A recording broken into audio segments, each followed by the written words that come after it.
Our guests tonight truly need no introduction. So let's give another very warm Economic Club of Washington welcome to 6-foot right-hander from Baltimore, Maryland, David Rubenstein, and 6'4"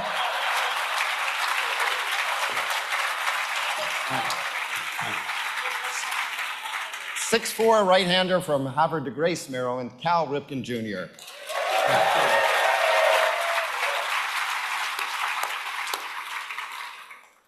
For those of you not following on your phones, because you'd rather listen to David and Cal, the Orioles are up 4-1 in the 5th inning. And we have another very short video to lead into our conversation. So you mentioned the Orioles. What can you do to fix the Orioles? They haven't been doing that well, and is there anything the governor can do? Well, look, there's two things I don't have a whole lot of control over. This rain, I wish I could stop the rain, and I wish I could make the Orioles win a few games, but you know, one idea might be, David, for you to buy the Orioles from, and maybe put some money into the team so we can get some good players, so we can win a game or two. Well, if they're for sale, I'll consider it, but I don't know. See that? I'm going to call Angelo's right after this lunch. Okay.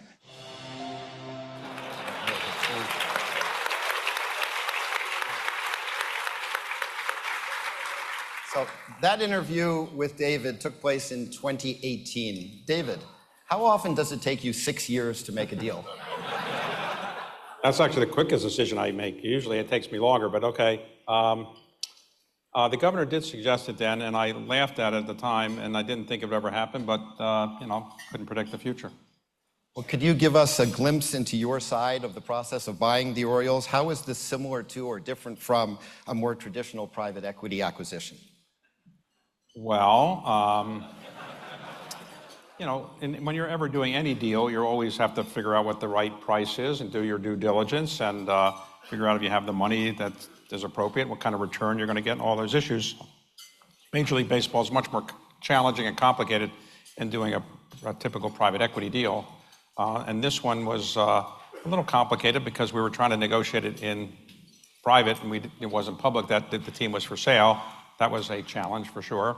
They're trying to keep it private for a while, and then doing the due diligence when nobody was supposed to know it was for sale is a little challenging as well. And my knowledge of baseball is limited, so I had to kind of rely on some people who knew much more than I did. So it was challenging, but you know, we got done ultimately on the schedule pretty much we had. So I'm happy with it. But you know, we're doing right now. We're doing quite well. We're in first place, and you know, I don't think I'm the result of it, but you know.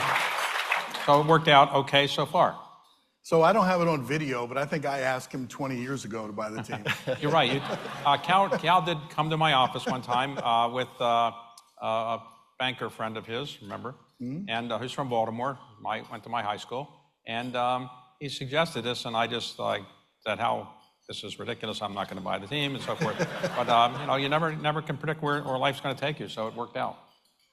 So how did you construct your ownership group? Have you known everyone for a long time? And how early in the process did you speak to them about the opportunity? It was complicated because originally John Angelos had approached me last summer in Nantucket about buying a minority stake.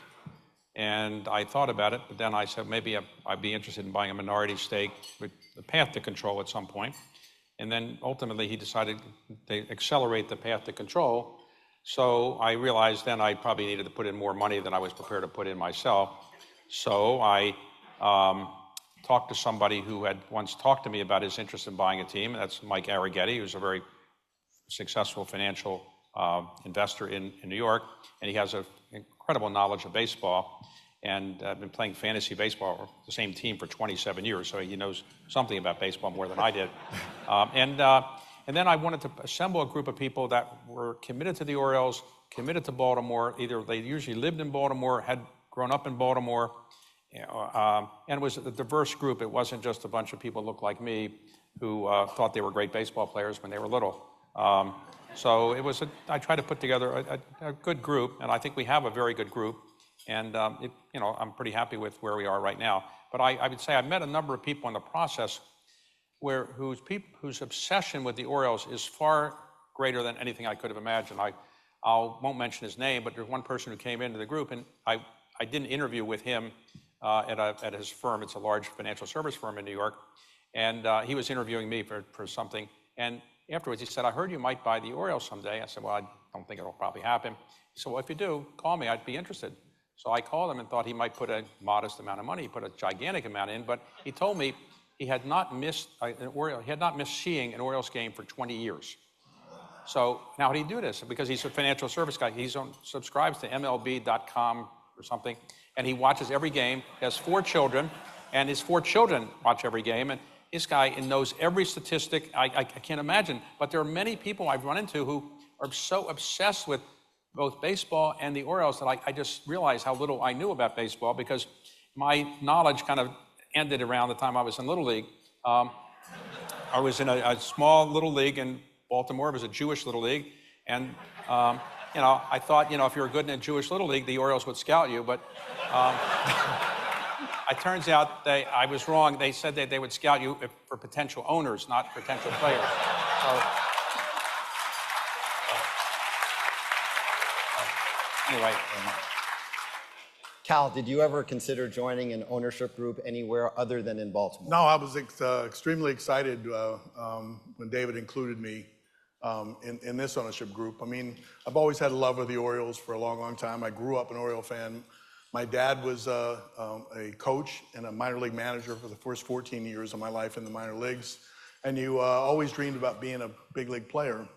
But then after you retire, there was a few opportunities to manage, in another place. And I went through the process of looking at that for a minute, but I couldn't stand the thought of not having an Oriole uniform. And so now that this has come to be, I thought I'd be excited, but I'm overjoyed. I mean, I'm watching every pitch. I feel like I'm into it. I go back to the games. It feels like you're living it all over again. And you're right. There is a fever to the Oriole fan. It's down deep inside. It's a rich, rich history, which we've connected a little bit more with that rich history. And everybody is overly excited right now. And the baseball team is in really, really good shape. I mean, Mike Elias has put together, it doesn't need to be fixed by any stage of the imagination. And as a matter of fact, we might have too much talent in the minor leagues, and you have to make some tough choices at some point. But I'm excited. I couldn't see myself being with any other organization but the Orioles. Let me just talk about Baltimore for one moment, if I could. Baltimore is a city. Anybody else grew up in Baltimore here? So you grew up in Baltimore. You know that it's a very unusual city. So when you meet somebody who's from Baltimore, the first question is, where'd you go to high school? Because you can judge somebody what kind of high school they went to, what part of the city, and everybody in Baltimore has recognized the city has changed a bit. When I was growing up, it was the 8th or 9th biggest city in the United States with 930,000 people. Now it's about 600,000 people. It is a city where there's been an enormous amount of white flight. A lot of corporate headquarters have gone. There are very few corporate headquarters of consequence still there. There's a lot of other challenges we all know about in Baltimore and other cities like Baltimore. But the Baltimore Orioles rally the city in a way that almost nothing else does. Obviously, the Ravens do too, but Orioles have been around longer than the Ravens. Orioles came to Baltimore in 1954. Purchase price was $2.2 million, which was hard to raise. There's people who are obsessed with it. The other day, I invited people, and I said, could you ask some people who've been season ticket holders for a long time to show up in the owner's box? And we had lots of people who have been season ticket holders for 40 years.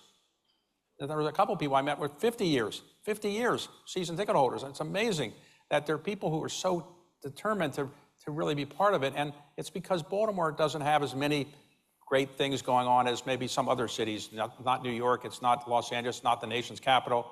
It's got a great history, but many people still really love the Orioles, and they feel that the Orioles kind of represent them. And the Orioles do well, it means Baltimore is going to do well. And it's very hard to understand if you're not from Baltimore, but it's worked out much better than I would have thought in my limited time as an owner so far. So, since I've been an owner, we're in first place. So, and it's because of the signals. When I go in and talk to the players, I say, look, this is what I did when I was in Little League, and this is how it works. And now they listen. So they're coachable, aren't they? They are. They're very polite to me. I don't know why, but they are. So Cal, David has mentioned being scouted when he was in Little League. When did you know that you had the potential to be a major leaguer? I was around the game in the minor leagues. I was a bat boy at 10 years old. I put a uniform on. My dad let me go out and shag and all those things. And at that point, I had dreams of being a minor league player because that's what was in front of me. And it wasn't until I started to grow a little bit and started to compete and then started to separate myself that I knew that I had a chance to be drafted. And then once you're drafted, you go from being a big fish in a really small pond to like a really small fish in a big pond.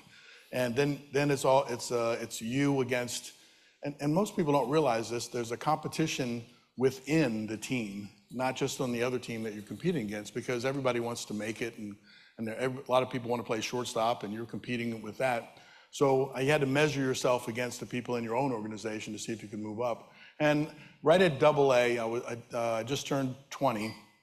And I started to really get it. I started to hit home runs and that sort of thing. I thought I had a chance to play in the big leagues, but it wasn't until AA, and it wasn't until after a lot of slumps and a lot of soul searching to see if I had what it took. But once you got over the hump, then it turned out pretty well.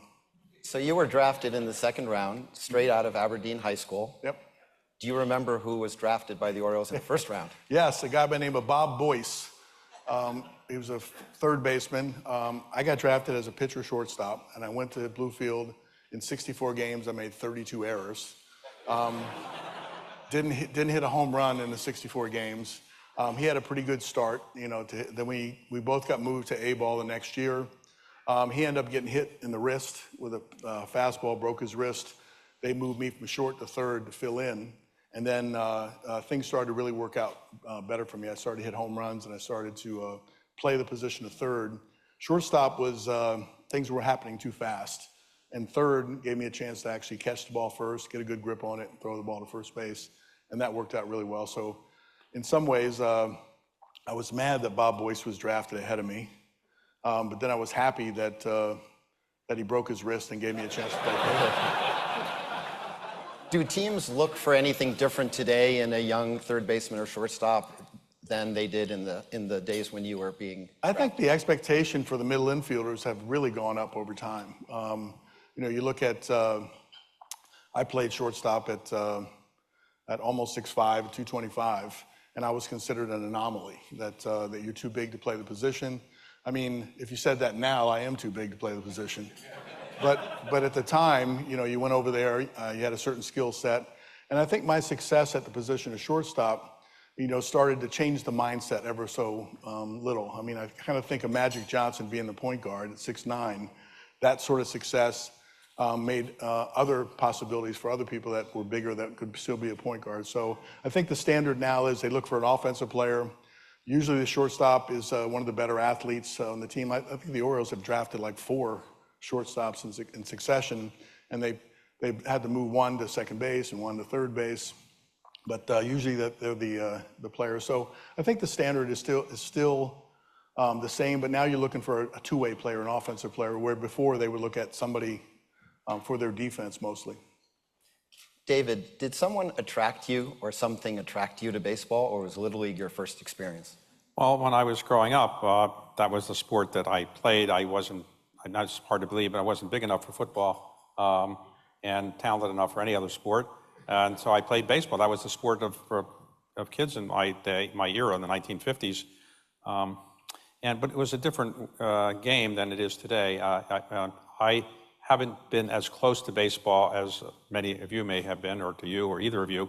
So when I watch the games, I kind of see how it's played. It's a little different than before, but now that I'm into it a little bit more, I realize that it's become a highly statistical game. You've all read about Moneyball, no doubt, but Moneyball is like hieroglyphics compared to artificial intelligence. It's so out of date compared to what happens today. So the general manager, who's really in charge of scouting the players and picking them and negotiating contracts and things like that, it has such an analytical approach to it that it's taking a long time for me to absorb it. So I used to think batting average was important, or RBIs or home runs. And while that's nice, they have so many other ways of analyzing players today. They can tell you exactly what player is going to be worth how much and how long they're going to play. And it's very analytical. I wish I had the analytical skills to understand it better, but hopefully I will get it down at some point. But it's completely different than what I would have imagined, and it's much more thorough in terms of analysis than I can't imagine Casey Stengel surviving in an era like this. I mean, it's a different world. But so far I am enjoying it because we're winning, and and the reason I did it to be very serious about it was that I've tried, as some of you know, to try to give back to the country a bit, and did a lot of that in Washington, but I realized later that I got a good public school education in Baltimore. My parents were born there. They were raised there. They were married there. They raised me there. I was born there. I grew up there. My parents are buried in Baltimore. No doubt I'll be buried in Baltimore as well. And I wanted to do more for Baltimore than I had done. And I thought maybe I could try to give back a little bit by helping to energize the team. And there was an opportunity when the sale came along to maybe help energize the team and maybe energize the city and give back to Baltimore, which had been very good. It gave me a great public school education. I didn't have the money to go to a private school or anything like that. And so I viewed it as a way to give back to Baltimore, and hopefully over the period of time that I'm involved, hopefully for quite some time, I'll be able to help the team in some ways. That was my motivation.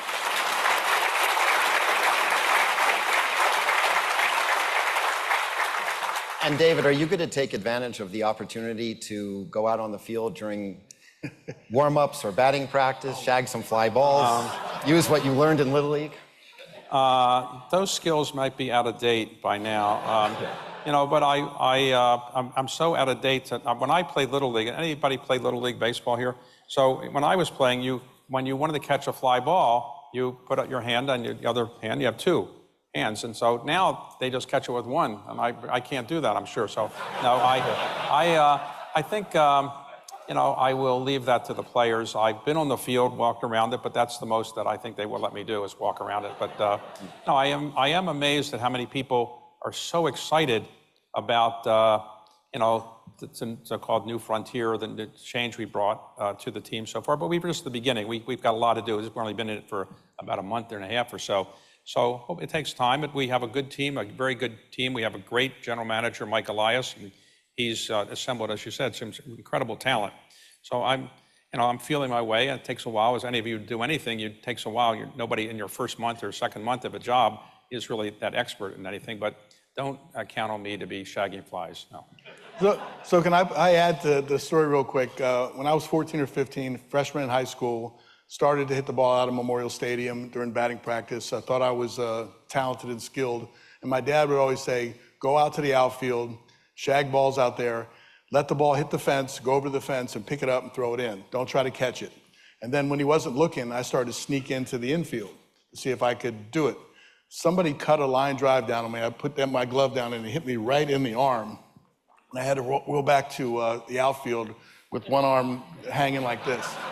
So it is dangerous to be out on the field.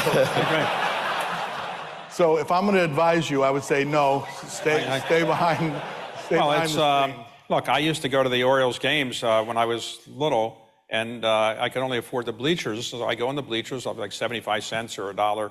And then after 2 innings, maybe some of you had the same experience, you sneak into the next seats. And then they didn't throw me out. I go into the mezzanine, and I got the 9th inning, I get to the box seats, and they finally, come in and say, hey, you don't belong there, get out of there. And so I'm always afraid that that was the guy that threw me out of the box seats before is going to come back and say, get out of there. I told you I threw you out of here 30 years ago, get out of here.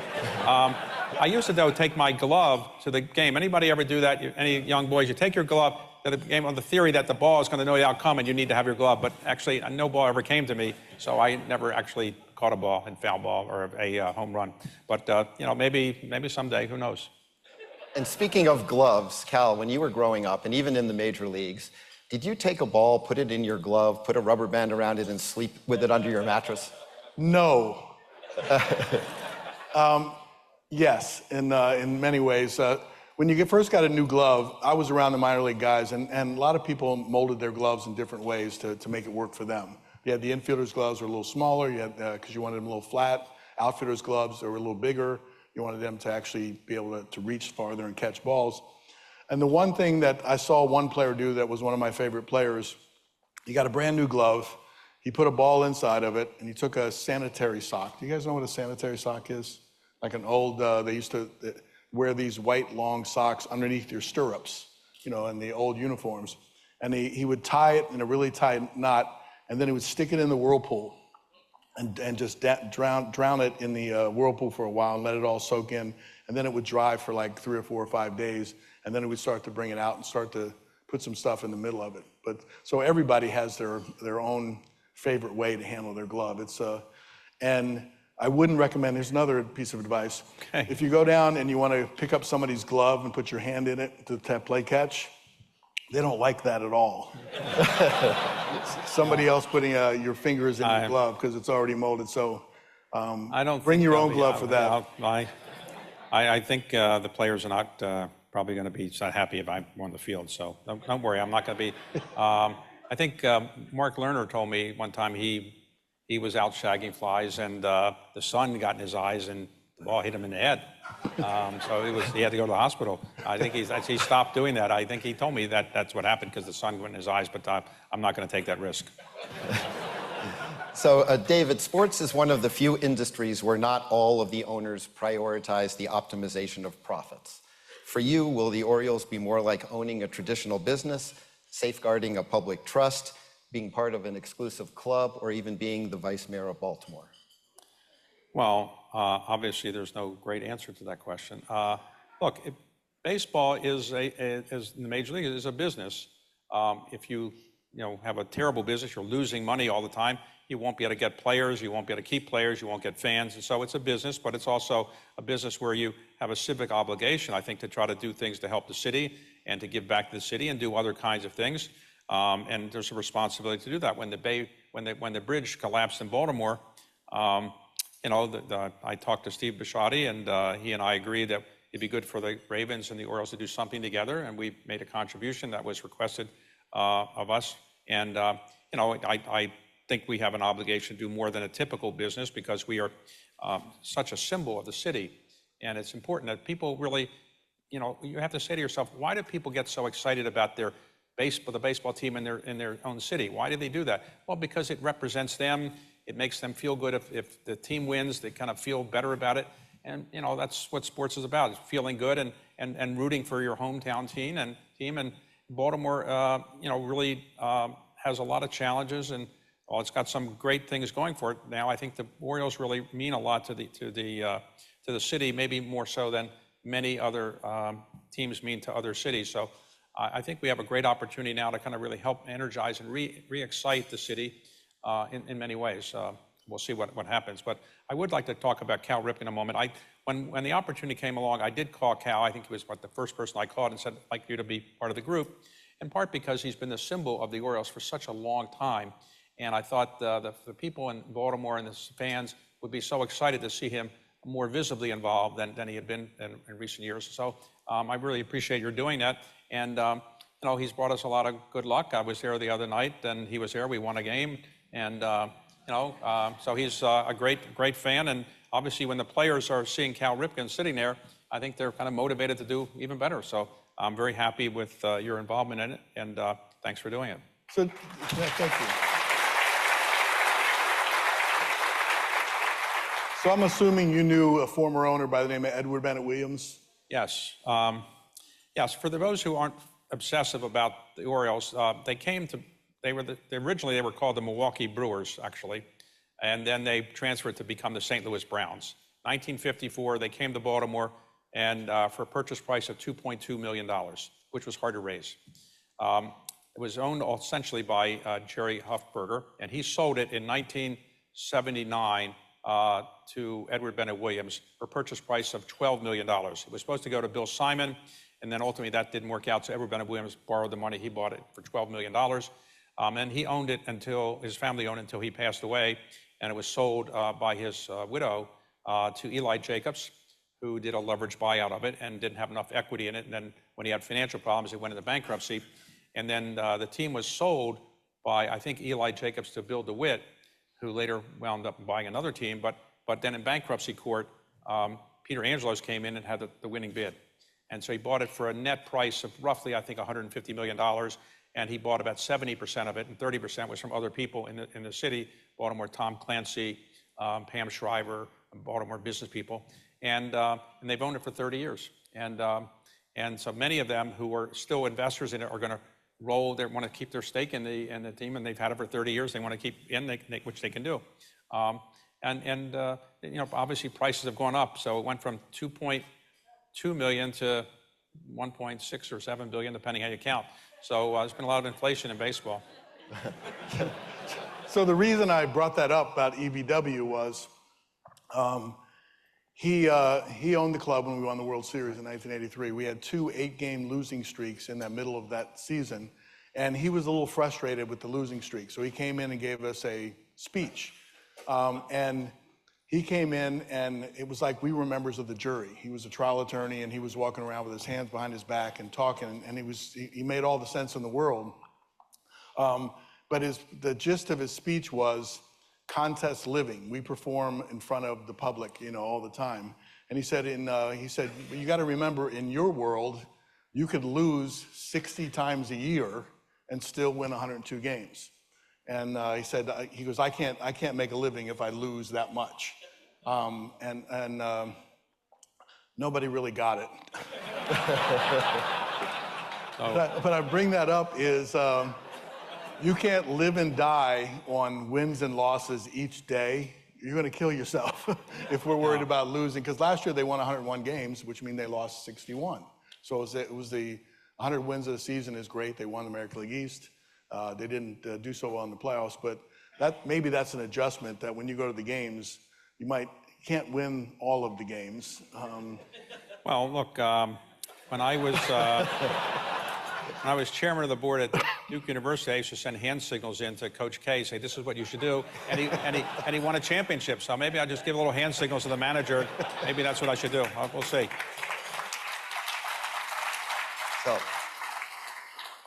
along those lines, David, clubs that spend the most don't always win the most, and clubs that sustain winning are not always the most profitable. How difficult is it to optimize both? Well, it's obviously difficult. You've got 30 baseball teams, and you've got 30 fairly reasonable-sized egos owning these teams, right? So you've got people who have been very successful in business, and nobody wants to lose. Everybody wants to win, and you only have one World Series winner every year. So it's not easy to figure out how much money do you put in, because money doesn't, as all of you know, does money buy you happiness? Not necessarily. It can help a little bit in some areas, but it can't buy you happiness. It doesn't necessarily buy you success. The same is true in baseball. Money doesn't always mean you're going to have the best team, the best players, the best morale.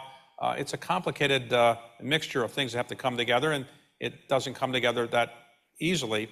So I would say, we recognize that it's a different world than when you were playing. You didn't have the free agency kind of phenomenon in quite the way you do today. You did have free agency, but it's different today. The way that Major League Baseball works is that when you get into the major leagues, you're signed by a team. You have 6 years before you can go into so-called free agency, which means you sell yourself to anybody who pay the highest price. And we've seen one player recently in free agency got a theoretical $700 million contract. And so you have to really figure out how do you keep your players happy, want them to stay with you, past the free agency if possible, but it's not always easy to do that. It's a complicated game, and there are a lot of very smart people who are owners who have built successful businesses, but not yet as successful in baseball. And yet there's some people who are great baseball people that haven't yet made great fortunes themselves in the business world. So it's a different talent than being good in private equity. It's different talent than other skills. And some people are really good at it, and some people haven't been as good at it. But it's a challenge for sure. I'm going to try to do the best I can, but I've got some pretty good people, and we have the president right now, right there, Greg Bader, is the head of operations for the Orioles, and Kerry Watson right there, community affairs, and their job is to listen to what I suggest and to try to not roll their eyes when I come up with a crazy idea and just try to be polite to me. So they're doing a good job of that. But I'm learning. I really don't know that much about baseball compared to the people that work in the Orioles and have been there for many years. Greg's been here for 30 years, I think. Is that right? So, I'm trying to learn, and we'll see what happens. During some years when Cal was playing, the Orioles would draw over 3 million fans a year. And now the Baltimore and Washington markets together are a 4 million fan attendance market. So is the market divided now between two clubs and two cities, or do you think you can attract more than 3 million fans? Well, when the Orioles drew 3 million plus, I think their biggest was 3.7 or something like that. There was no team in Washington at that time. And I think Edward Bennett Williams, cleverly with his people, marketed a lot to Washington area. And I think about a third of their attendance and other things came from the Washington area at that time. With the Washington Nationals there, it's hard to kind of go to people in this area and say, forget the Nationals and come to the Orioles. So it's not as big a market for the Orioles as it exists. Also, the world's changed. We have many more entertainment vehicles than we used to have. When the Orioles were drawing that much, there wasn't all the things on TV, all the Netflix through streaming, and all the other kinds of things. So it was a different world, and the social media didn't even exist. So I think it's more complicated than it was before. The Orioles are now averaging about 23,000 people a game, which is about what we averaged last year at this time. We're about 300, 400 million, 300 or 400 people more per game than we did last year. So even though we've got a great new owner and a great team, and we have Cal Ripken back, we haven't yet been able to dramatically increase the attendance. Now, obviously, it's early in the season, and you know it's a long way to go, and school's still in and all that. But it takes a while to get fans up to the level that the Orioles had. The Orioles, the Camden Yards, when it was built, could seat 49,000 people. Then they shrank it a bit, seats about 45,000. But in the best years, the Orioles were getting about 45,000 people, 46,000 people. So it's tough to get back to that level. We're going to try, and hopefully if a team is good, we'll get more people. But people have so many different options these days. It's just hard to kind of draw as many people as you used to, unless you're Los Angeles or New York and have those kind of populations. So I thought when we came down to D.C. Today that you said we were going to sell some skyboxes here tonight. We are going to sell some, and anybody wants to buy some. Yeah, I'm calling people saying, hey, how come you haven't renewed your box yet? And so we have plenty of them available for people and so forth. But anybody that wants to be a sponsor, anybody that wants to meet some of the players and go into the dugout, just let me know, and we can arrange that as buy a box or something like that. But look, we've got to earn our income, which is to do well in the field and hopefully be responsible, a good team, and people will obviously flock to us. There are smaller cities than Baltimore. There are small cities that do draw more than we do, so it's possible. So Cal, getting back to the playing side of the business, how often during a season did you feel that you were in the zone? Does everyone know what in the zone means? I think so. There's times when you're playing the game of baseball that you have such little reaction time between the pitcher when he releases a ball to actually make a decision on how to swing. But there are times when you're in the zone is when you've slowed it down so much it feels like it's in slow motion. I remember I was telling you in the back, Randy Johnson, big 6'10", Randy Johnson throws 100 miles an hour.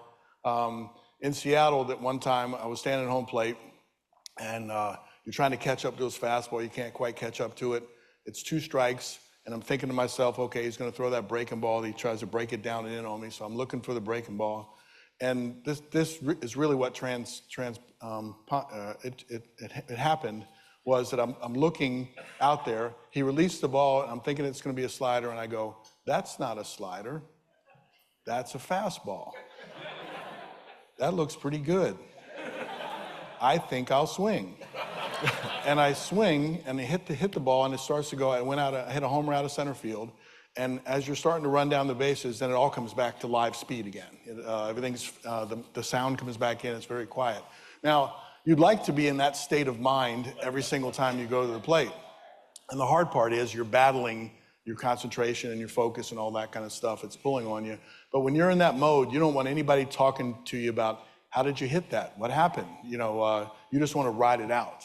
And so, there's been a couple of seasons where it felt like I was in the zone for a good portion of the season. Some of my better years, 83, I was the MVP in that year. We won the World Series. 91, the same thing. I became MVP that year. We didn't win the World Series. But in those particular years, it seems like you had no slump at all. And part of getting in a hot streak, and the way the odds are, is that you're going to go through a slump every once in a while. And it's how you handle the low points, the slumps, that will depend upon how good a year you have. So some people will extend the slump by moping around and thinking, poor me, you know, am I ever going to get a hit again? And then other people think, okay, today's the day, I'm going to break out. And so I wish there was a secret formula that you could give a player that says, this will put you into the zone. But there are many, it's a really great feeling when you're in the zone, because it seems like the game's so easy, and it's really a hard game. And can you explain how sign sequences are created by a team so as not to be so decipherable by the You mean now? I Now. mean, before we used to give signals that the person on second base could see. Sometimes the third base coach could look in if you weren't hiding your signals good enough. And then you tried to disguise them in a sequence of pitches. I don't know whether it was the Houston cheating scandal that caused baseball to look at that. Now there's electronic signals, and the catcher has an electronic signal on his knee, and the pitcher and a couple of the infielders, I think you can have 3 other ones besides, you can push a button and communicate what you're throwing, where you're throwing, or even plays down to second base. You have first and second, and you have a fast runner on second, and you have a slow runner on first. Many times the catcher will walk out and give a signal that says, okay, we're going to throw it to the back runner. We're not going to try to get the first runner out. He's too fast, but we can get an out and defeat that purpose. They can even do that now by pushing a button, and you can communicate that thought. So there's no stealing of the signs anymore.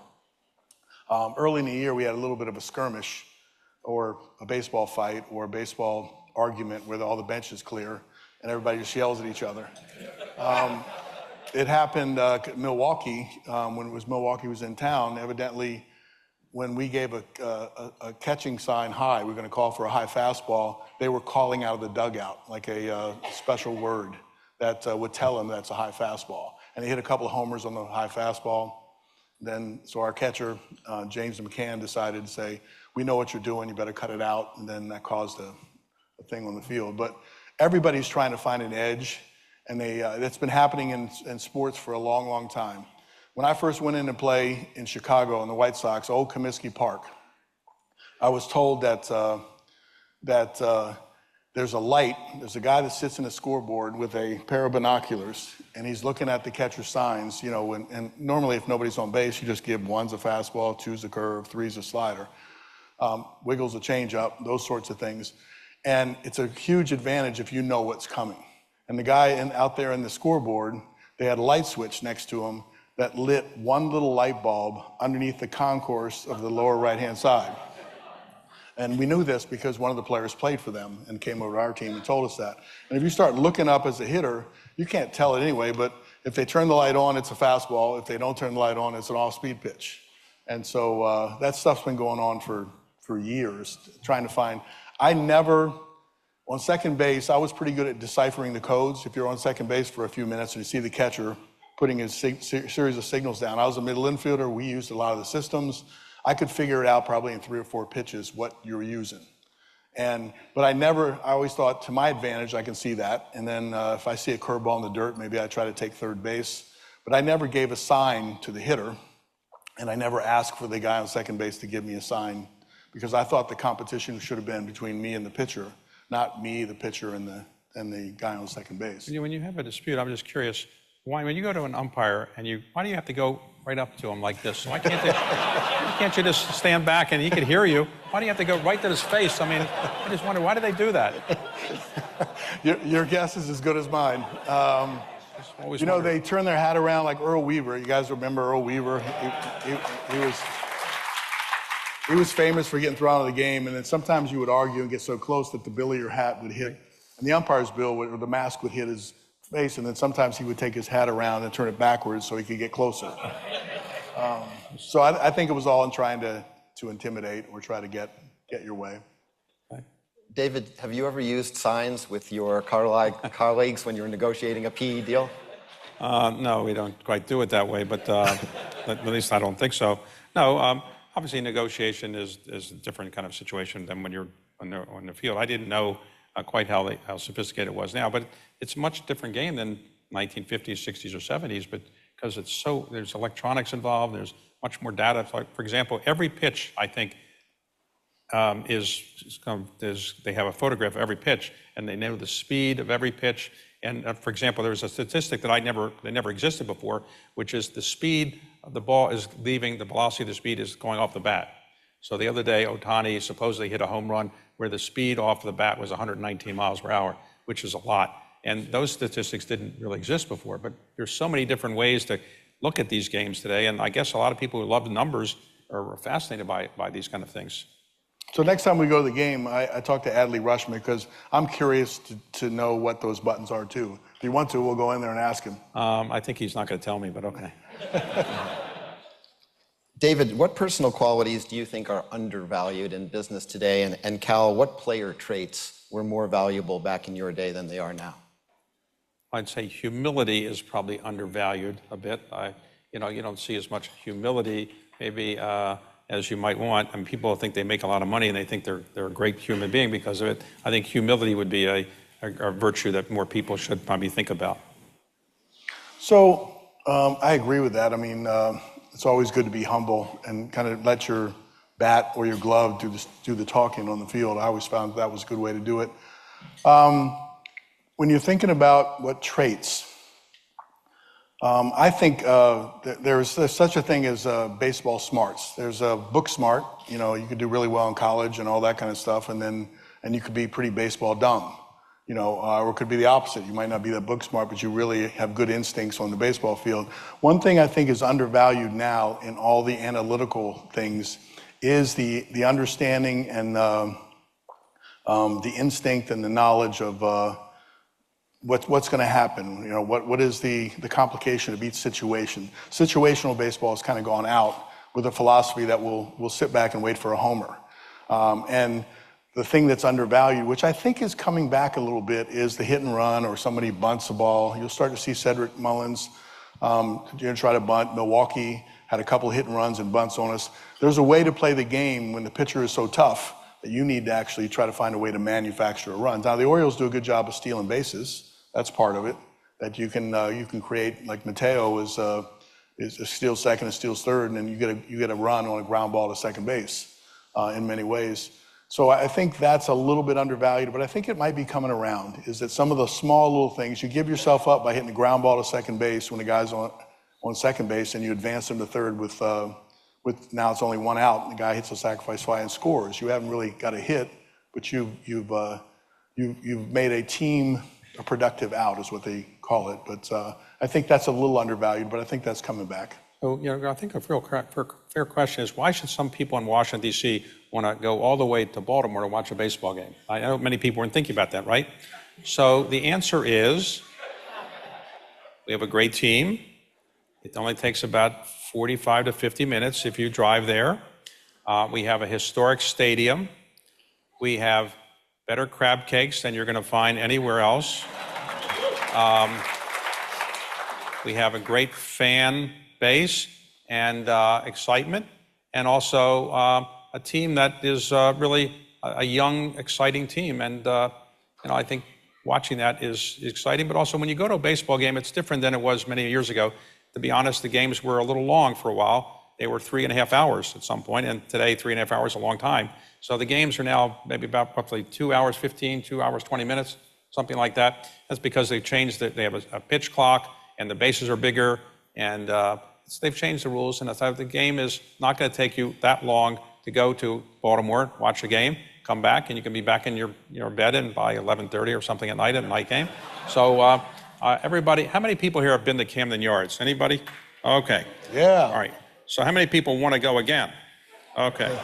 So, okay, well, sometimes we'll work out a thing where people can come to the owner's box, and where's Mary Brady?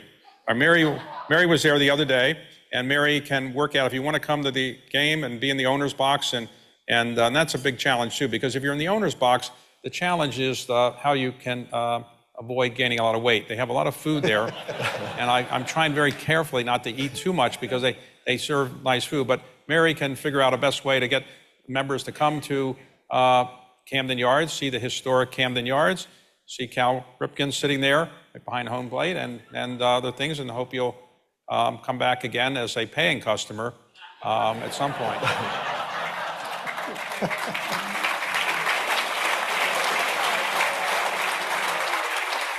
So I live in Annapolis. It takes me 35, 40 minutes, depending on traffic, to get to the stadium. We played the Yankees the other night. We beat the Yankees 2-0. And the game was started at 6:35, and I was in my driveway at 9:15. Yeah, but your wife told me that when you're driving. No, I drive fast, but your wife told me after you're driving, and sometimes a cop might come up and say, "Oh, it's Cal Ripken. Okay, you can keep driving." Has that ever happened? for the first 10 years of my playing career, I got a ticket every single time I was pulled over. And since then, I haven't got one.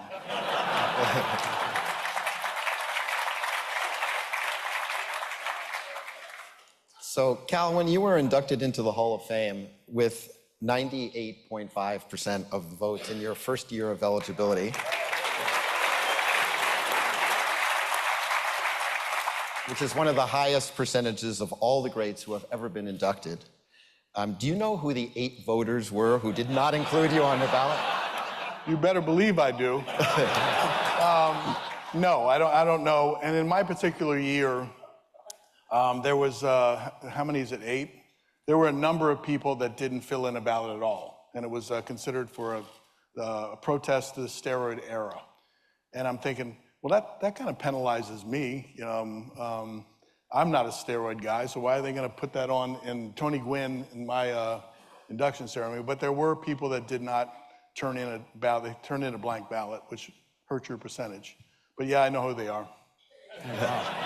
And did you ever think players should get paid by the number of innings they played, or you didn't think that? Because you played a lot of innings. I thought that, yeah. That's why I did it. Okay.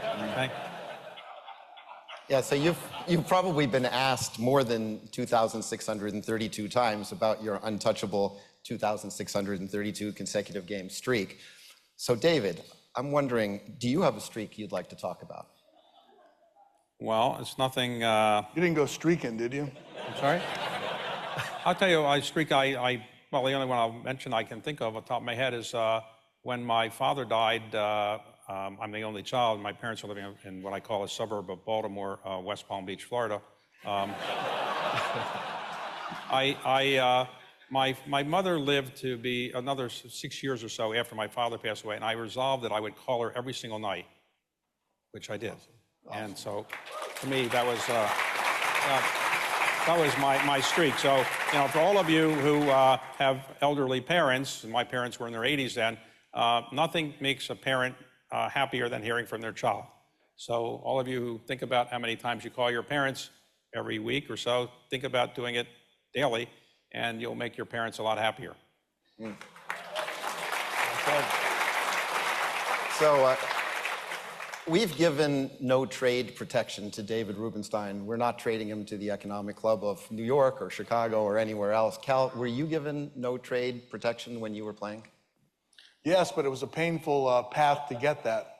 1988, the Orioles were not very good. My dad was the manager of the team. We lost the first 6 games of the season. We were 0-6. The Orioles fired my dad at 0-6. So we all got a team meeting and decided we were going to lose 15 more in a row just to prove that it wasn't his fault. I'm glad you got that as a joke, but we did lose 21 games to start the season. It was the worst experience anyone can go through, 0-21. And because they fired him in the first 6 games, and then they thought I was mad, I would have been a free agent at the end of that year. I had the right to do that. And if I had to make that decision now, I'd have left the Orioles. But then as the season goes on, you start to think about it and what's important to you and all that kind of stuff. And I was the subject of many trade rumors during that period of time. Like I was going to go for 5 players to the Yankees or 5 players to the Boston or whatever else. And it really bothered me thinking, I can come to the ballpark today. They can call me in the manager's office and say, hey, Cal, we traded you to the Yankees, and go pack your bags and go join the Yankees. And so you wouldn't have any choice in that. So when we got through the part of the end of the season, and really the 0-21, we played fairly well after that. But as we got towards the end of the season, Larry Lucchino came to negotiate in Cleveland. We were in Cleveland on a road trip, and he said, you know, we would like to build around you. We're going to go through a rebuilding process. We'd like to build around you. I was only 27 at the time, and he said, we'd like to build around you.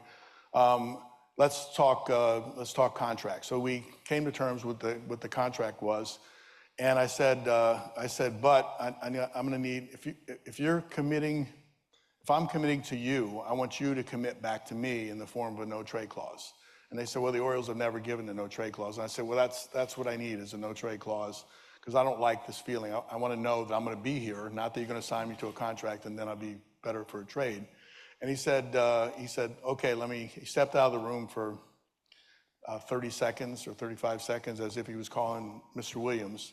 And maybe it was just one of the negotiating tricks that you're going to talk to a higher authority, I'm not sure, but he came back and said yes. And then I said, and one more thing.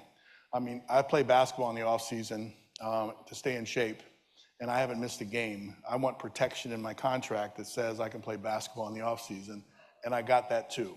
Wow.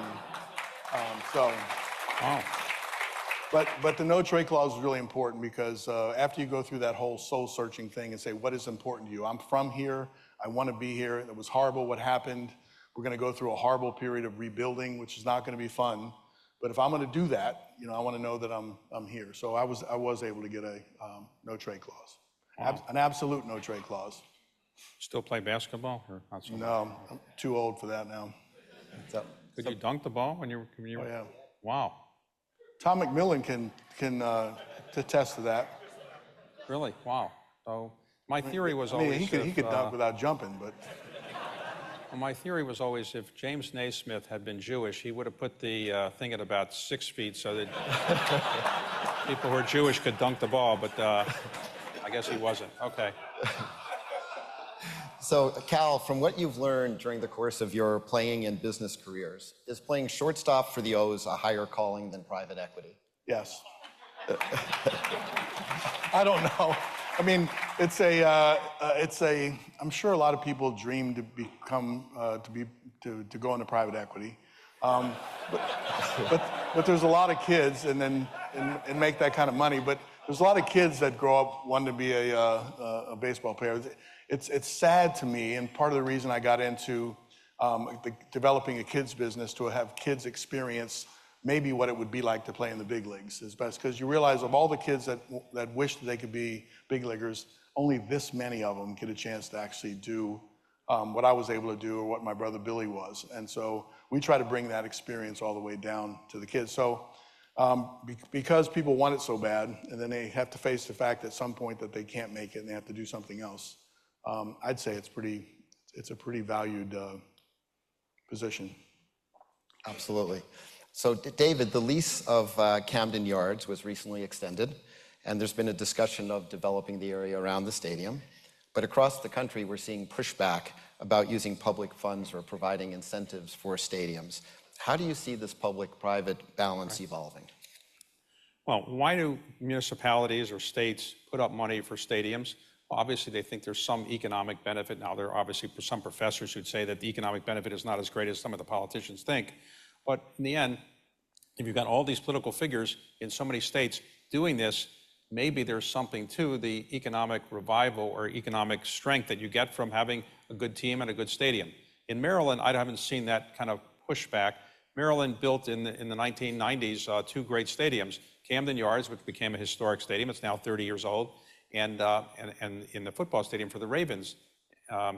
Now, 30 years old, it could use some, I hate to use the word facelift, but some improvements. And so the state has authorized as a condition of the 30-year lease, some improvements that it will authorize. What we have to do is get an architect and a contractor and then make that recommendation to the Maryland Stadium Authority, which actually does the contracting, and then there's money allocated for this, and we'll try to improve it over a number of years, because the thing is good, but it's dated compared to what it could be or what the newest stadiums are. I haven't seen the pushback in Maryland that much. Baltimore really cares about the Ravens, cares about the Orioles in a way that maybe other cities don't quite care about their teams. And the Maryland governor, the current governor, is really bullish on making Baltimore more vibrant. And I think, therefore, I haven't seen the pushback in the state legislature or anything like that. The governor, Westmore, very talented person, and he's very enthusiastic about getting the lease done. And then there's another ground lease for those who obsess over this. That means that there's land. What's happened in stadiums around the country is that in addition to making the stadium a nice facility, people around the country are building commercial facilities, retail, residential, hotels, restaurants, and so forth around the stadiums, so that these stadiums are not just white elephants, in effect, and they're there just for a game, and you have more vibrant part of the community going on. And so Atlanta's done a wonderful job at it. Boston's done a very good job at it. And I think Baltimore would like to do that. So we're going to try to negotiate a ground lease around Camden Yards and maybe in some other parts of that area, and try to make that more vibrant than it is today. And that's what we're going to try to do in time. So let's finish on a futuristic note. It's now 2034. What do you hope your ownership group will have accomplished that has changed Baltimore? Hope to be alive in 2034. At that time, I will be old enough to be President of the United States, I think.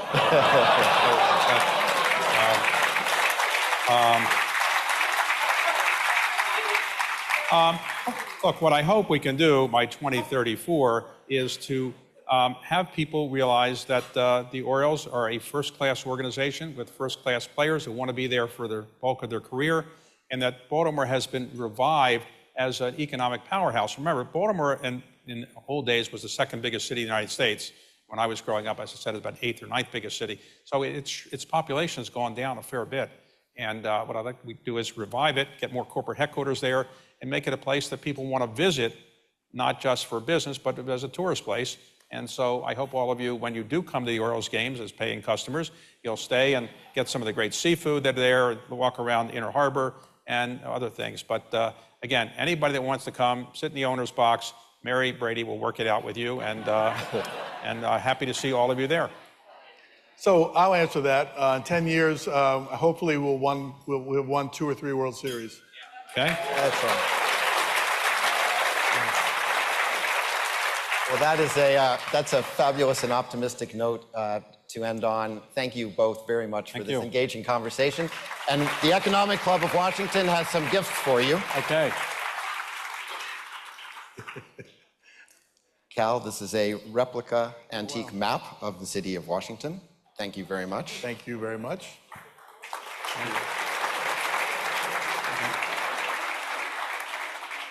Oh my God. And okay. David, we have a custom Orioles bat for you. Okay, well, thank you. Thank you very much. Nice. I'm going to hold that up. Okay, well, thank you very much for doing this. Thank you, Cal, for doing this. And hope to see you all at Camden Yards. And thank you all for coming tonight, and see you soon. Okay? And Thank you very much. Thank you.